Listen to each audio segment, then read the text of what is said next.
Umewekeza shilingi ngapi kwenye Simba? Anajimwaga, mimi nimewekeza kwa Simba. Umewekeza shilingi ngapi? Simba wanachama ndio wamewekeza, sio wewe.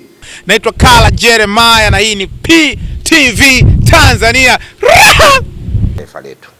Mimi ni shabiki, kila mtu anajua mimi ni shabiki mzuri wa Simba.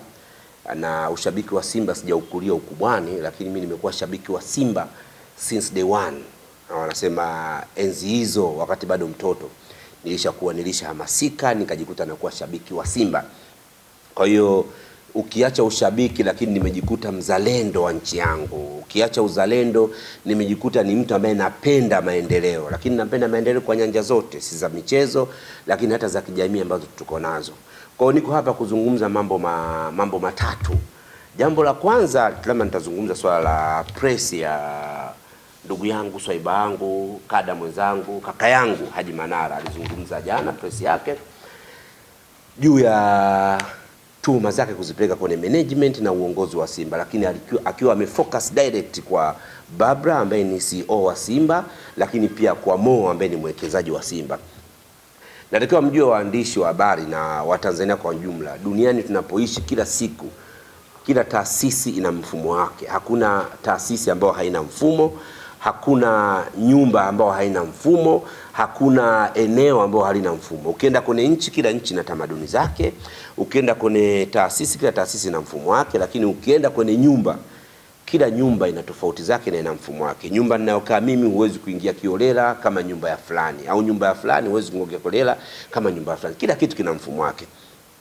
Kaka yangu mimi nilitegemea Haji Manara angetumia press yake ya jana kwanza kutushukuru mashabiki wa Simba, na baada ya kutushukuru pia angeweza kutuombea baraka kwa maendeleo ya timu yetu tunapoendelea mbele huko.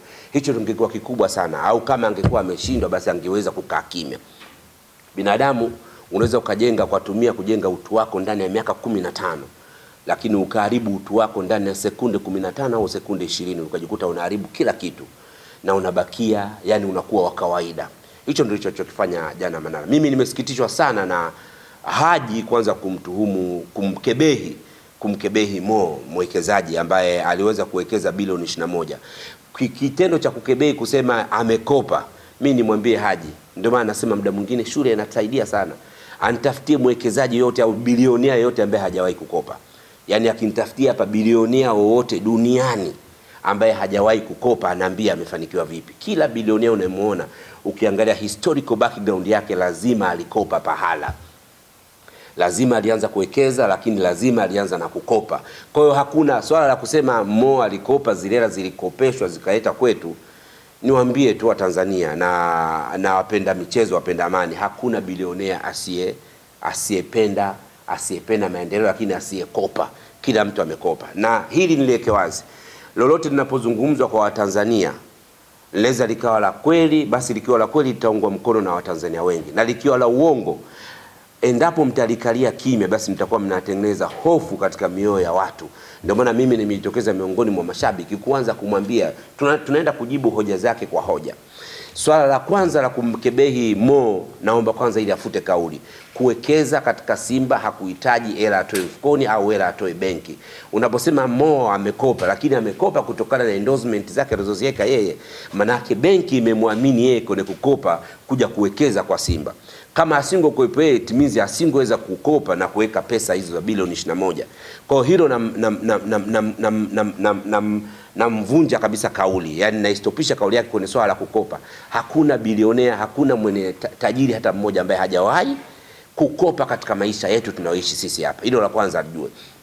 Lakini la pili nimwambie tu, kuanza kulalamika sasa hivi, ameanza kulalamikia mfumo. Anasema mfumo wa Simba sio mfumo mzuri, lakini mbali na mfumo mzuri anamlaumu sana CEO ndani ya utendaji wake wa Simba. Nimuulize, amekaa Simba takriban miaka 6 Haji. Kipindi chote kwa hajawahi kumuona amesimama na akasema kwa mfumo na utendaji wa Simba ni mbaya ndani ya timu. Kwa sababu gani? Alikuwa sehemu ya ule mfumo. Kwa hiyo kama kulikuwa na mapungufu, tulitegemea yale mapungufu yaseme wakati yeye yumo ndani ya mfumo. Kwa namna moja au nyingine tungekuwa tumeelewa kwa nini amesema hivyo, kwa sababu tunajua yupo kwenye mfumo, yumo ndani ya timu. Kwa hiyo kitendo chake cha kuzungumza mfumo wakati yupo ndani ya mfumo ungeleta tija na ungeleta maana kwetu.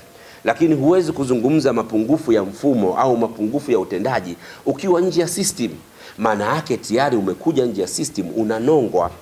Na sio tu nongwa, maana yake huwatakii watu mema, huwatakii watu mafanikio kwa kile unachokifanya, huwatakii watu jambo jema liweze kutendeka. Hilo ni la pili. Lakini jambo lingine ambalo mimi kwa namna moja au nyingine limenifedhesha sana, ametoa historical background ya watu walioondoka Simba. Fulani anasema ametaja zaidi ya watu 15 wameondoka Simba, wote wameshutumiwa na hoja za kusema kuwa wao wanaihujumu timu. Nimwambie tu kitu kimoja Haji, katika maisha huwezi kukaa sehemu miaka yote. Ndio maana kuna kukua, kuna mtu unasikia amekuwa promoted, ametoka sehemu moja kwenda sehemu nyingine ndani ya kampuni, au ametoka nje ya kampuni kwenda sehemu nyingine, lakini yote hiyo kuleta mafanikio ya timu. Kwa hiyo kunaambia kwa wakati 15 wote wametoka ndani ya mfumo wa Simba wameachishwa kwa sababu ya kuhujumu. Ndugu yangu, ukiona mapungufu sehemu yoyote, kama mtu unaitakia mema taasisi ulopewa, lazima ufanye maamuzi. Na kufanya maamuzi sio dhambi. Watu wengi tulikuwa kwenye mataasisi mengi, tulikuwa sehemu nyingi. Mimi nikuambia taasisi nilizopitia zote ambazo nimetoka, zote zina mafanikio. Sio kama kutoka kwangu basi iwe tija kwa sababu labda nimekosoa kitu fulani au nimesingiziwa kitu fulani basi ndio maana mimi wamenitoa. Nimwambie tu, kutoka sehemu moja au watu kutokuwa sehemu ya taasisi ni jambo la kawaida sana. Inawezekana mtu ametolewa ndani ya taasisi kutokana na utendaji wake mbovu. Inawezekana ametolewa ndani ya taasisi ikawa kweli kwa sababu ya kuhofiwa kuwa anaihujumu timu. Na sio dhambi kuhofiwa kuwa amehujumu timu na kutolewa sehemu. Sio dhambi. Lakini nimwambie kitu kimoja, ameanza kumsifia Senzo. Leo Haji anatoka na msifia Senzo, anasema utendaji wa Senzo ulimrudisha yeye katika ramani, kusema alifanikiwa kupata safari, alifanikiwa kupata accommodation akiwa na safari na timu. Lakini tukumbuke, turudi nyuma, Senzo huyo wakati anakwenda Yanga, Haji alimposti na kumdhihaki na maneno makubwa sana juu yake, ambao sisi alituaminisha kuwa Senzo alikuwa kama kibaraka au ni mtu ambaye alitumwa kuja kutuhujumu sisi kwa maneno yake yeye. Lakini leo Senzo amekuwa mzuri baada tu ya yeye kutoka Simba na Senzo kutokuwa ndani ya Simba. Nimwambie tu, siku zote aheshimu mihimili anayoikuta katika kampuni. Kama sisi wa Tanzania tunavyoheshimu mihimili mitatu inaongoza nchi, basi naye lazima aheshimu mihimili inayopewa nafasi katika timu. Mimi nisikuficha, utendaji wa Babla ni mkubwa. Tunaweza tukabeza leo, mtu mmoja akainuka kabeza utendaji wa Babla, lakini niwaambie tu, utendaji wa Babla wa Simba ni mkubwa. Babla amerudisha hadhi na heshima ya ofisi. Zamani utendaji ulikuwa mtu ofisini unaingia muda unaotaka, lakini sasa hivi Simba imebadilika, sio kama Simba ya zamani. Sasa hivi Simba ukiwa ndani ya management, ukiwa ndani ya taasisi ya Simba, unatakiwa uonyeshe wajibu wako, utekelezaji wako, uonyeshe mchango wako ndani ya Simba.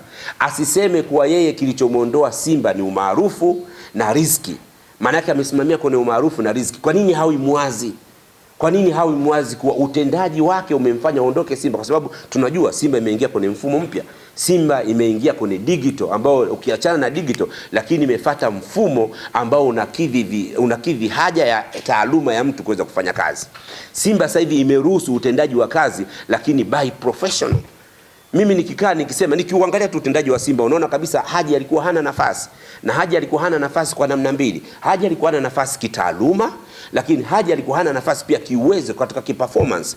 Unajua watu wanatakiwa watofautishe kuwa influencer na kuwa msemaji, mtu wa mawasiliano husika. Hivi ni vitu vili tofauti. Kuwa influencer unaweza kumchukua hata mtoto wa darasa la 7, ukampa hii product, ushawishi wake ukamfanya akawa influencer.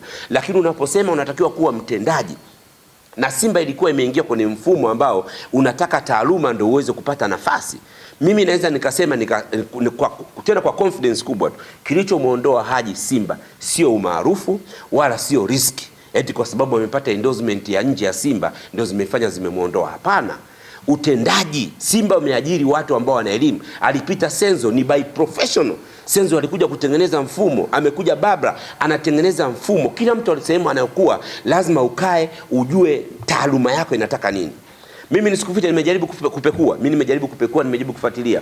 Unajua hata ukiangalia mfumo wa Simba uliowekwa sasa hivi, communication ya kutoka juu kwenda chini ulikuwa unahitaji mtu mwenye taaluma. Huwezi kuropoka, huwezi kuinuka from nowhere ukasema mimi na communicate kuhusu Simba, unazungumzia endorsement kubwa ya Simba lakini unashindwa internal communication kuzifanya. Unazifanyaje? Mtu unashindwa. Utaendelea kuvumiliwa Simba? Haiwezekani. Lazima mfumo ukuache. Pona yake ilikuwa lazima aende kusoma.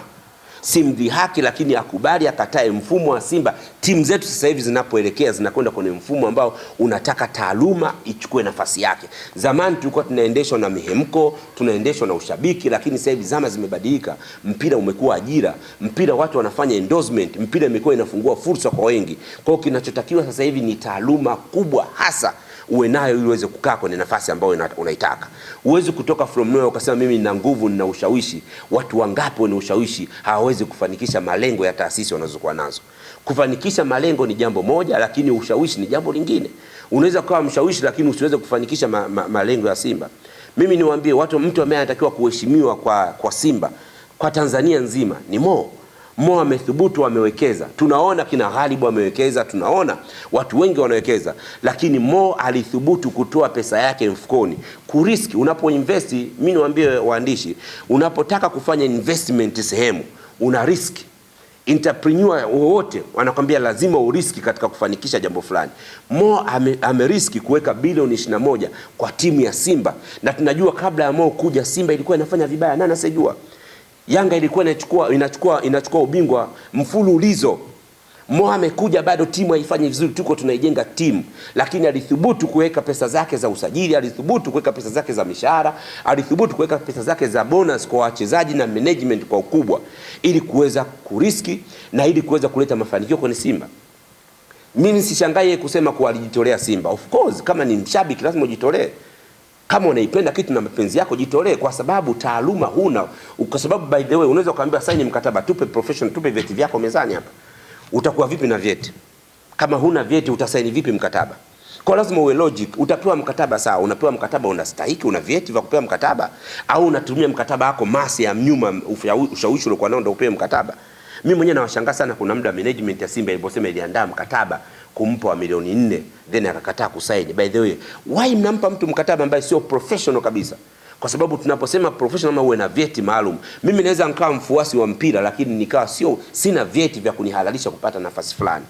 Kwa management pale pia wali disappoint kusema wataandaa mkataba, lakini mnaandaa mkataba, je, mtu ana vyeti? Kwa sababu mtu anapoleta CV yake unaangalia yeye anataka kuwa msemaji, anataka kuwa mshawishi wa timu, lakini vyeti vyake vinamruhusu hicho?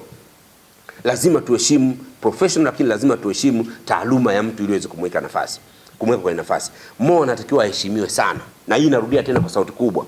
Namwambia tu ndugu yangu Haji Manara, Mo anatakiwa aheshimiwe sana. Ni mtu ambaye ameriski muda wake, yule ni mfanyabiashara na anajua taaluma ya biashara.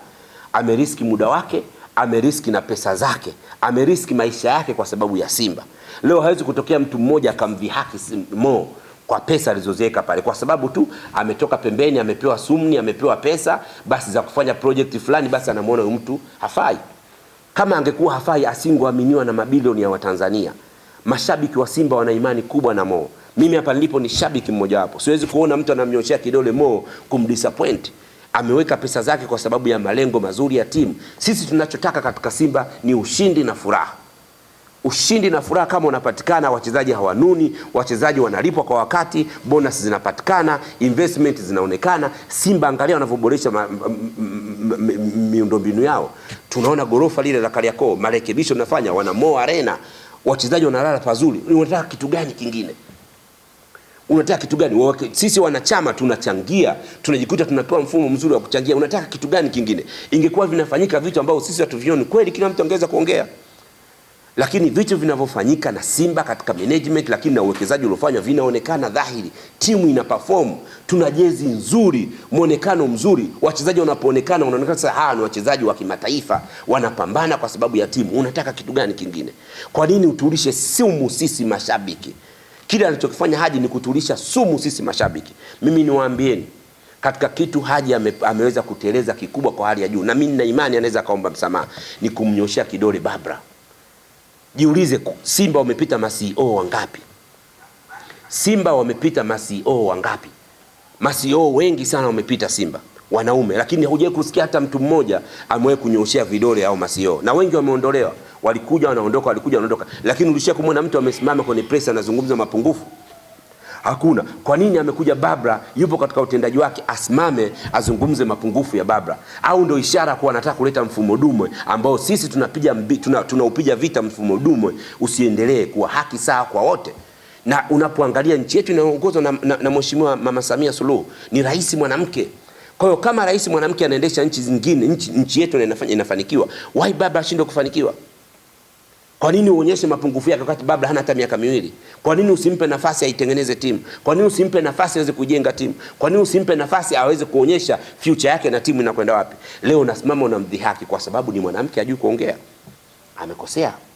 Haja amekosea. Hukupaswa kumnyoshia kidole, hukupaswa kumlaumu. Kila kitu Babla, kila kitu Babla. Why? Unataka umpigie Babla simu muda wote. Mtoto wa kike yule ni mwanamke. Uweze kusema nikimpigia simu naambia nitakupigia. Ni mtoto wa kike. Mtoto wa kike wameumbiwa attitude, Mungu amewaumba hivyo. Alafu huwezi kumpigia simu mtoto wa kike muda wote unaotaka wewe. Who are you by the way? Wewe ni msemaji tu, yeye ni CEO. Lazima kuwe na different. Yaani unataka simu yako muda wote ukipiga basi Babla apokee. Muda wote ukipiga Babla apokee. No. Babla anahudumia watu. Mimi najaribu kutafuta tu namba ya Babla naikosa. Najaribu kuwasiliana na Babla tu namkosa kwa sababu yuko busy na utendaji mkubwa. Usifikirie Babla yuko pale Simba basi kuhakikisha matakwa ya Haji Manara yanachukuliwa. Hapana. CEO yuko pale ana mipango kazi mingi. Anatakiwa ishughulikie uwekezaji wa Simba ndani na nje.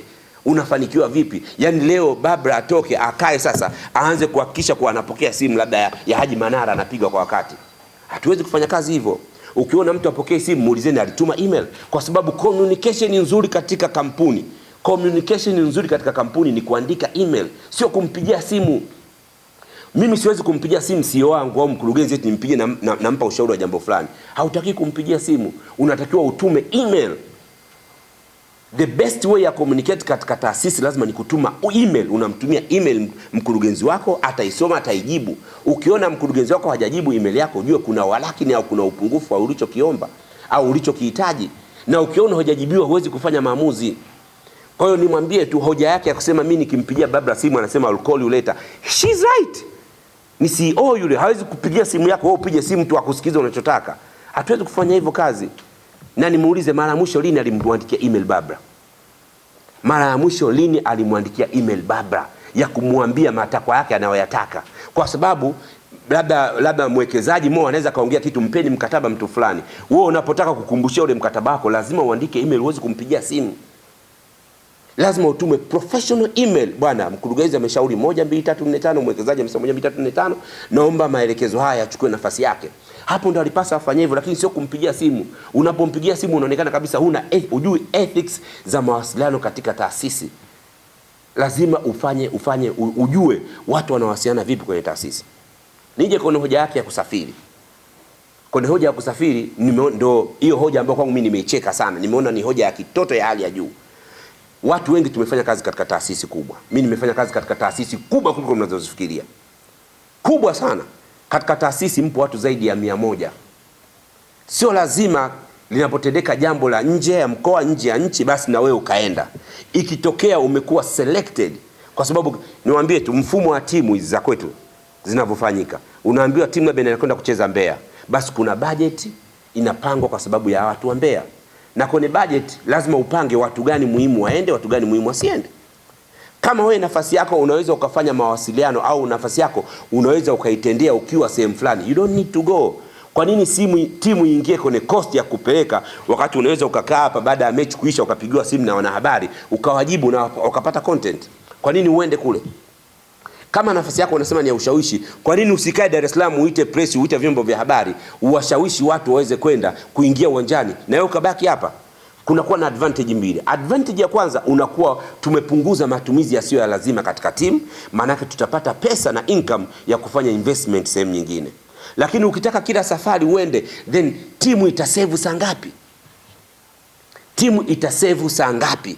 Kwa sababu katika mafanikio makubwa tunawapigania katika timu zetu hizi, lazima timu iwe na capital, timu iwe na mtaji. Timu inapokuwa na mtaji ndio unaweza kuwekeza zaidi na kuweza kuleta mafanikio zaidi.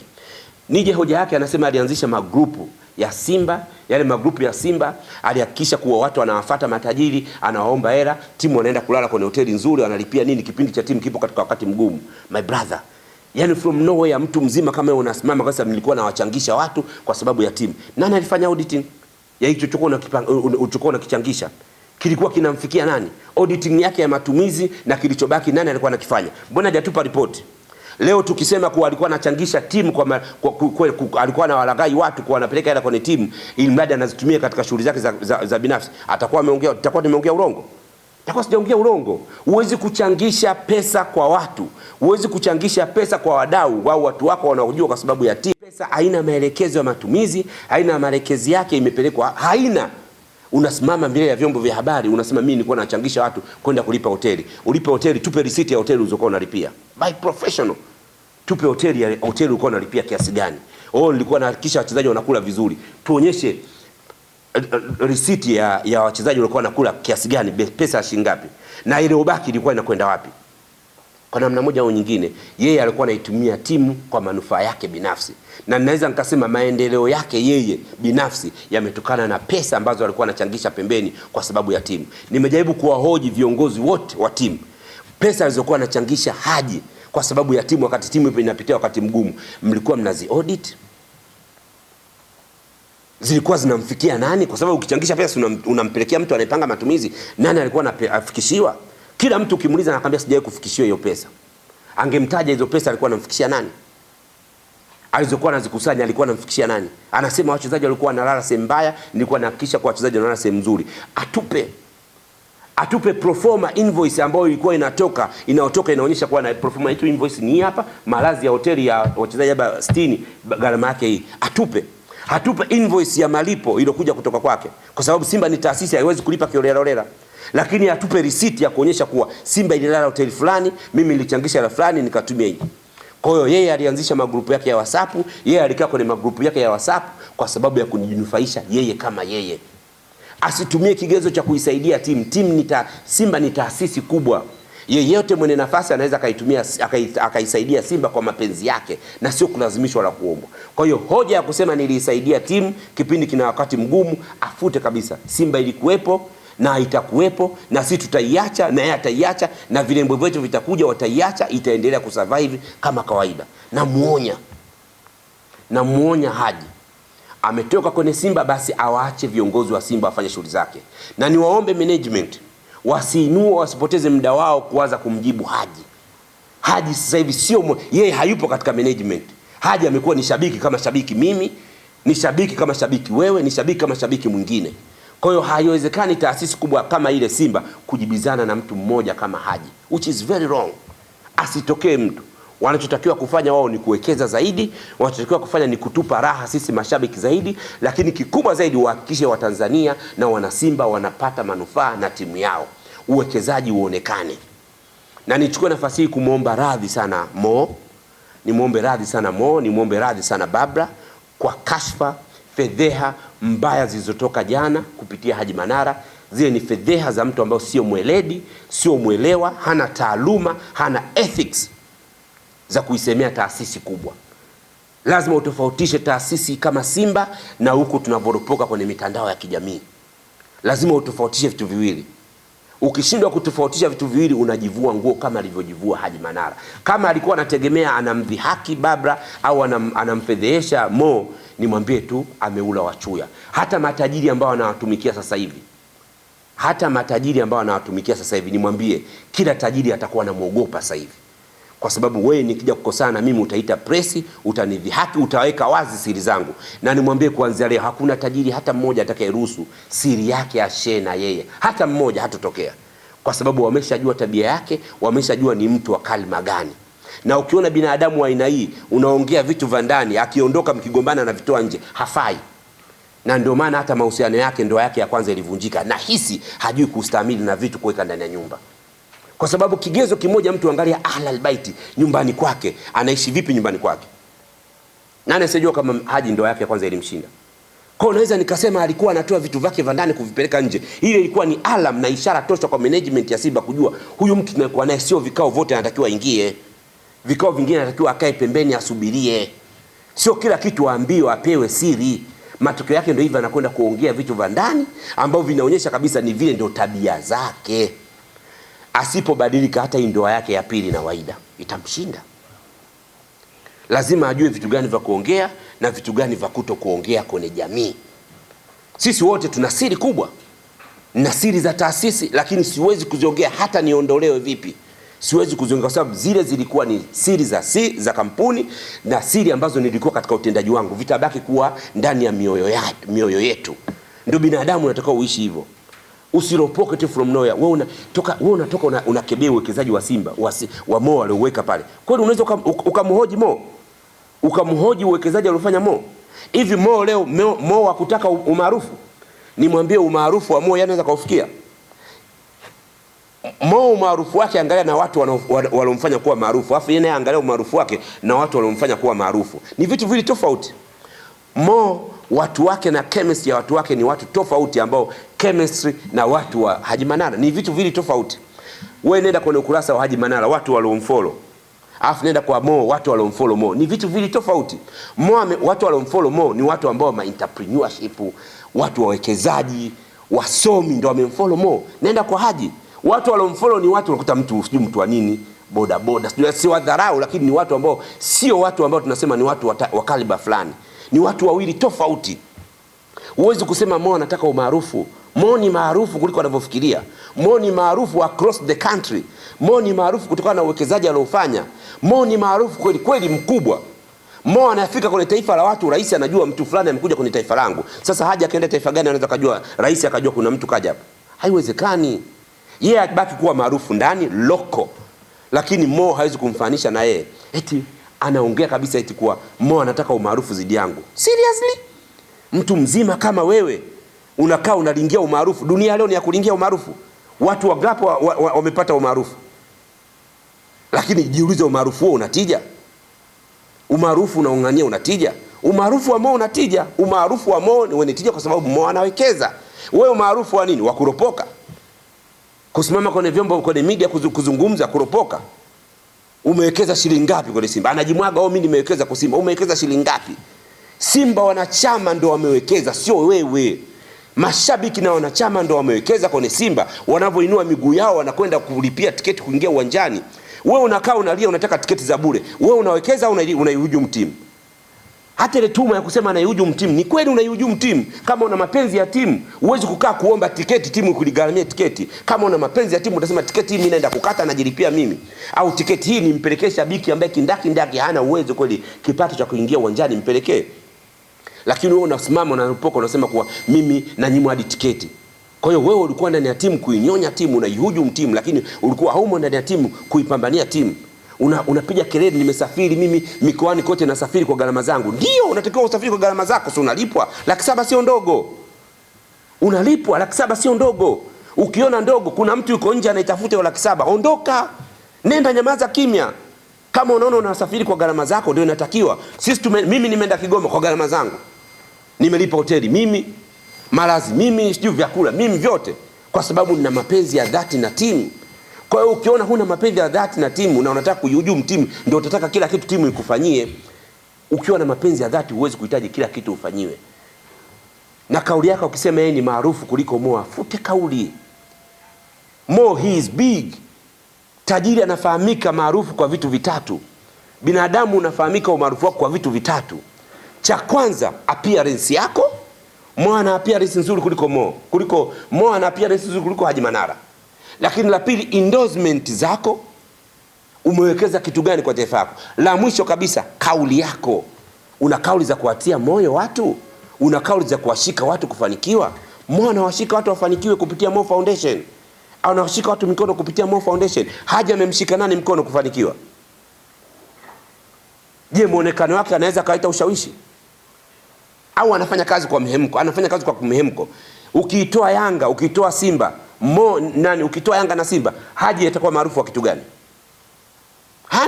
Hana content mdomoni. Anajimwaga minda, hana content. Lakini Mo ukitoa Simba ana content zaidi ya 10 za uwekezaji, kijana mwenye ushawishi. Forbes kila siku wanamtoa kijana mdogo mwenye ushawishi tajiri. Ni Mo.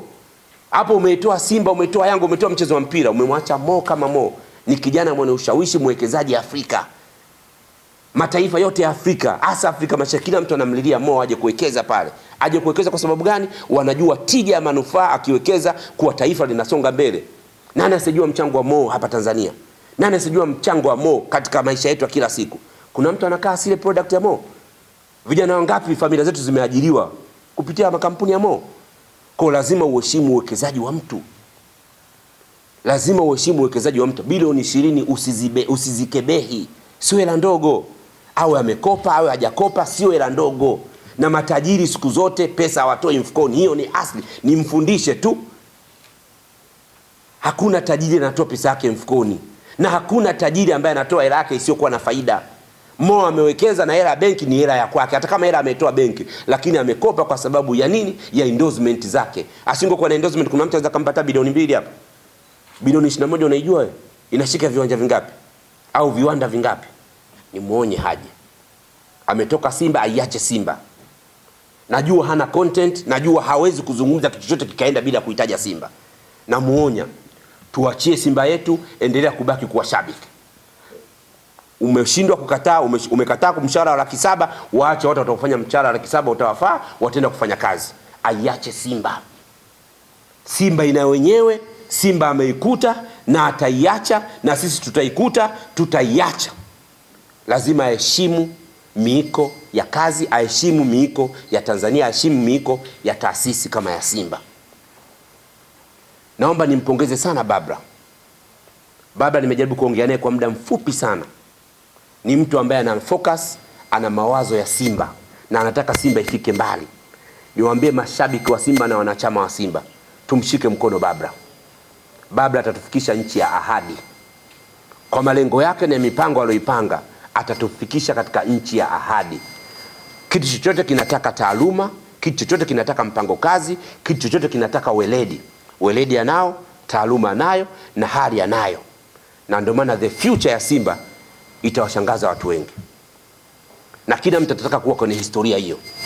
Na kama mashabiki wenzangu itawapendeza. Nipo na shabiki yangu, swaiba yangu ni kindakindaki.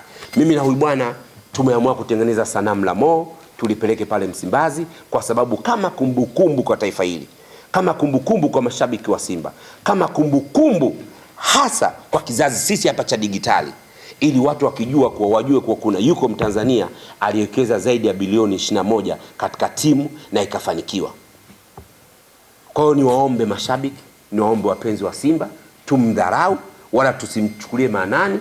Kitendo alichokifanya Haji ni mhemko tu, anatafuta kujitakasa, lakini sio mtu wa kujitakasa, sio mtu mzuri kwa timu, na mtu ambaye alikuwa anatuvuruga sana.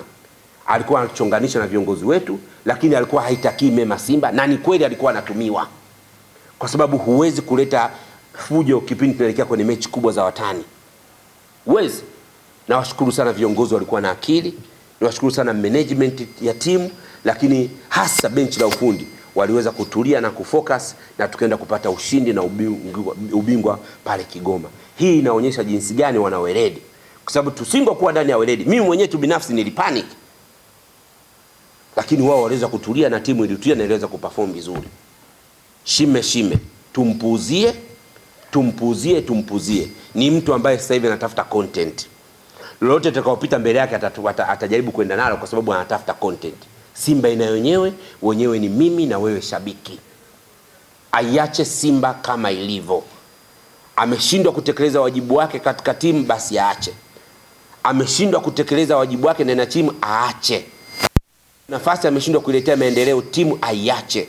Alipewa nafasi ya kuisemea timu, alishindwa kuongelea vile timu ambayo inatakiwa kuongelea, aache watu wenye taaluma yao waende kuiongelea timu. Aache watu wenye ushawishi wao waende wakaiongelee timu. Simba ilikuwa inagombana na kila mwandishi wa habari. Nani asijua? Kuwafokea waandishi wa habari. Nani asijua?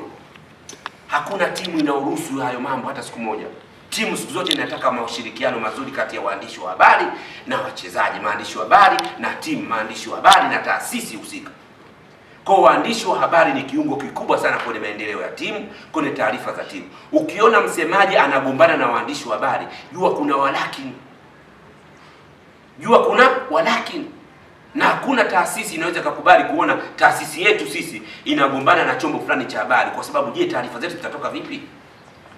Haji ilifikia hatua mpaka na vibagua vyombo vya habari vingine. Kuna vyombo vingine siwezi kwenda kufanya press au kufanya interview kwa sababu nyinyi sio vikubwa. Why unafanya kitu kama hicho? Ni kweli una taaluma hiyo? Kuna taaluma, hakuna chombo kidogo, hakuna chombo kikubwa. Vyombo vyote viko sawa, alimradi vinarusha taarifa zako kwa wakati na zile ulizozihitaji. Lazima ukiheshimu. Alishajiona yeye ni mkubwa kuliko Simba. Yaani hapa leo nitakuja kufanya interview, hapa siji. Hapa nitakuja hapa siji. My brother, wakati wako umekwisha. Sasa hivi ni kipindi cha digital, kila mtu anajua maovu yako, anajua mapungufu yako. Weledi huna, tuachie Simba. Weledi huna, tuachie Simba. Mna maswali? Naitwa Kala Jeremiah na hii ni PTV Tanzania.